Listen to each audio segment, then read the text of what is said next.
Hi there and welcome back to Japan, where we have a reaction and nay, even a review of Lazy by Dustcell. And as always, just in case you didn't know, this is the review video. If you want to see the reaction that I just recorded, pause this video, click the little link in the description below. It'll open up a separate little YouTube player where you can see the reaction and watch the song with me, should you wish to do so, in case maybe you haven't heard the song, or if you just want to see how I reacted upon hearing it for the first time. That's what to do. Otherwise, here comes the review. So are you ready for the review? If not, then pause this first of all, because I'm going to review the song that hopefully you've already heard. Don't say I didn't warn you. Okay, here we go.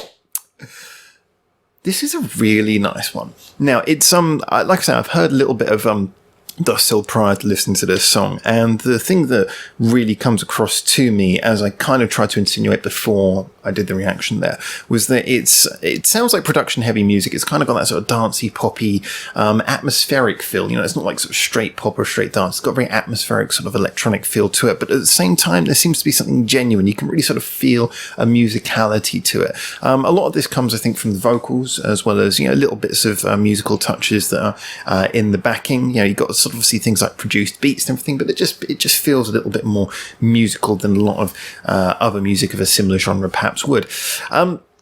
Now, I think one of the best things that really helps it sound so lively is the freeform nature of a lot of the decisions, production and vocal-wise. And this really, to me, exemplifies that at its best. There was a sort of, if you imagine a Venn diagram, all the qualities of this were somewhere between how great the vocals were, how great the production was, and then a lot of how the vocals and the production was so well tied in. It's not like just getting a good beat or good backing and slapping vocals on top. This all felt very integrated, like everything worked together beautifully, and like I said, those qualities were shared.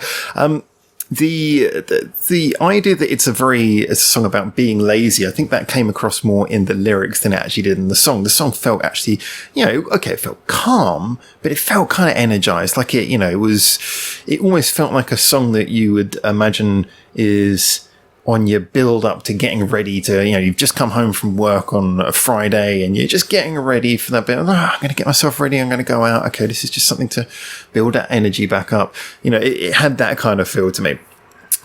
So I wouldn't necessarily say it sounded lazy tonally, but that's fair enough. I can let that slide.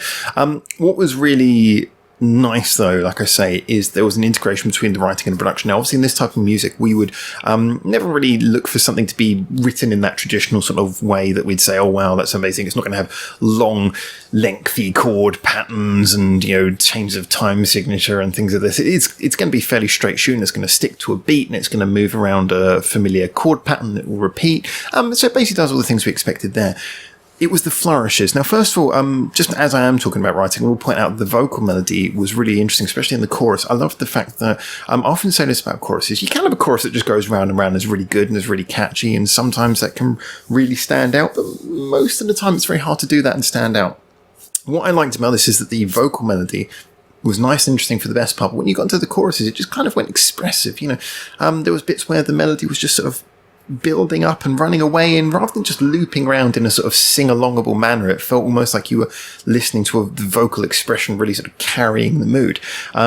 The melody wasn't playing so much to be familiar as it was to extract the most out of the backing, as to be something that moves it along. You know, I mean, the vocal almost at points felt more like an instrumental solo, I guess you could say a guitar solo, than it did a vocal line, which was lovely. I liked that. It was very expressive and didn't take away from the fact that the song was catchy more in its core musicality. It had that sort of dance beat and everything, where it was catchy in more of a head boppy way than a sing-along way.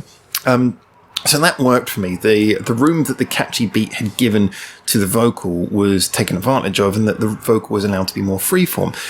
There were so many wonderful changes in the rhythm. It was very rhythmic vocal performance, as seems to be the case from what I know of Dustcell. They have this style which is somewhere between singing and rapping, and I just think it works brilliantly. Her voice is just amazing. It just works perfectly for that. Might not be the most powerful voice, but as I always say, power isn't what it's all about. Expression, the ability to really sort of ride the rhythm of the beat and everything like that, just as equally important. And for me, like I say, it was just beautiful how the melody was beautifully expressed, and at the same time the rhythm was lovely the way it just sort of changed rhythm, but it was so followable. Everything actually about it was so adaptable. It felt so freeform, the vocal line, and yet it was so easy to follow. It just felt so natural. So for me, as good as everything else was, I felt that the vocal really made this song. When the layering came in, the second verse, it was just like little hype man style rap call outs in the background, just the occasional and stuff like that, and just occasional repeated line in the background. That kind of really helped, but then as it went on, it became actual harmonic layering of harmonizing layering of the vocals. The vocal was brilliant. Now, as for the backing, the backing, like I say, those good quality production choices came across in the backing as well. From the way that when it first comes in, it's very simple, but the rhythm's so well built up just by the little hi-hats and everything, and just the way it's going through a phaser, so you're getting a sort of tonal phasing, and it's slowly going left and right, simple little things that just allow it to be a little bit more, to be sonically more interesting than it otherwise would be if you just sat there tapping away quickly at a hat or any cymbal. It had something more interesting added by those production elements, and this carried across into all the other sounds, which were really sort of nice and crisp and diverse as well. They were different. You had that sort of light phasing element to the high end, but on the bass you had a bass line which was very sort of soft sounding and very sort of throbbing bass line in there as well. That worked really nicely. Also, it had nice contrast. You're really getting a feel of different sort of rhythmic elements in the background. Things not all following necessarily the same rhythm, same timing, but not the same rhythm. And also a range of different sounds from the high and sharp to the low and deep and filling. It just filled out the space, and the EQ filled out the space in the rhythms. Every little gap had something interesting happening in it. And like I said, the net result of that was a song that went on for nearly 4 minutes, and yet felt like it just sort of blasted by in a couple.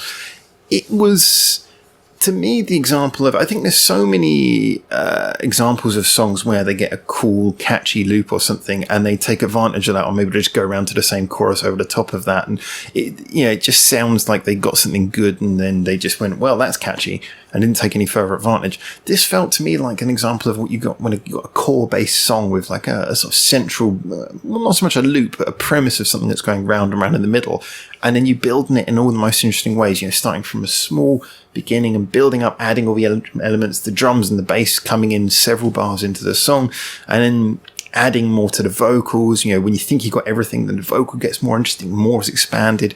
It really built from where it started to where it ended, and it did that all naturally through a mixture of increased layering, through nice production, and through interesting little intricate changes to things, especially the vocals as it went along. Really good stuff. I know this is not necessarily something for everyone.